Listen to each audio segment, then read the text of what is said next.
সত্যি বলতে একটা বিষয় দেখে আমি কোথাও গিয়ে প্রচন্ড প্রচন্ড কিন্তু খুশি হয়েছি এবং সেই বিষয়টা ঘটেছে এবং ইন্ডাস্ট্রির একজন ডিরেক্টর, একজন রিনাউন্ড ডিরেক্টর, তিনি যখন একটা আপকামিং ভালো ডিরেক্টরের পাশে দাঁড়ান তাহলে সেটা সত্যি বলতে দারুণ বিষয় হয়, দারুণ ব্যাপার কিন্তু হয় এবং সেটা কোথাও গিয়ে ঘটেছে।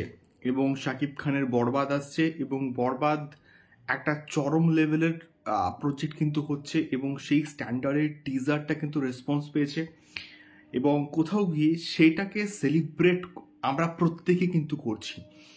প্রত্যেকটা সাকিবিয়ান্স কিন্তু করছে এবং তার সঙ্গে সঙ্গে প্রত্যেকটা প্রোডাকশন হাউসের টিম মেম্বার, প্রত্যেকটা মানুষ কিন্তু এটাকে নিয়ে কথাবার্তা বলছে কোথাও গিয়ে। তো তার মাঝখানে শাকিব খানের আপকামিং প্রজেক্ট কিন্তু বরবাদের পরে হচ্ছে তাণ্ডব, এবং তাণ্ডবকে ডিরেকশন দিচ্ছে নান আদার দেন রায়ান রফি। রায়ান রফি যখন এই পার্টিকুলার প্রজেক্টটাকে ডিরেকশন দিচ্ছেন এবং একটা জাস্ট কম্বিনেশনস দেখো, একে অপরের প্রতি এদের মধ্যে না কোনো কম্পিটিশন নেই, হিংসা নেই, জ্বলন নেই। তারা একে অপরের পাশে কিন্তু আছে, পাশে কিন্তু দাঁড়িয়েছে কোথাও গিয়ে।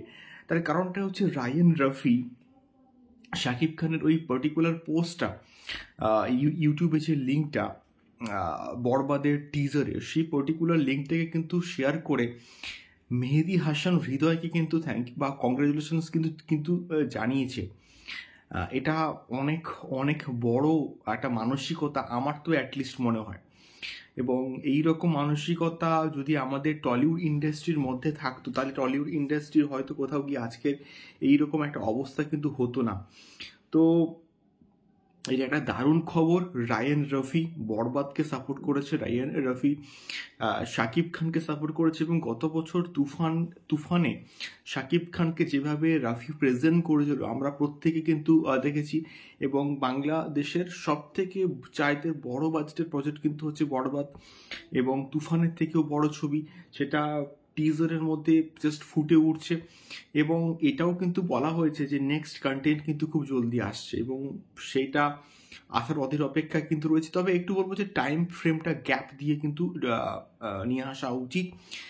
তার কারণটা হচ্ছে পরপর পরপর কন্টেন্টগুলো চলে আসলে কোথাও গিয়ে কিন্তু সেই লেভেলের রিচটা, সেই লেভেলে কিন্তু ভিউজটা পাবে না যেটা ডিজার্ভ করে অ্যাকচুয়ালি।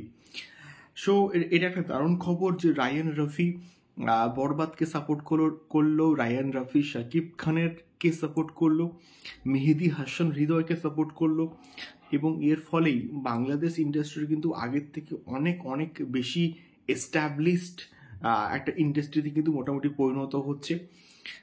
দেখা যাক বরবাদ কীরকম কী রেসপন্স করে অডিয়েন্সের কাছ থেকে এবং কী ফিডব্যাক পায়। এবং এটা যখন গান এবং অন্যান্য প্রমোশনাল মেটেরিয়ালসগুলো আসবে তখন কিন্তু আমরা এটাকে নিয়ে আরও ভালো করে কথাবার্তা বলতে পারবো। টিল দেন আপনাদের কেমন লাগলো বরবাদের অফিসিয়াল টিজার অবশ্যই কমেন্ট বক্সে কমেন্ট করে শেয়ার করতে পারেন। দেখা হচ্ছে পরবর্তী ভিডিওতে বরবাদ সংক্রান্ত আরও অনেক এক্সক্লুসিভ আপডেটস নিয়ে।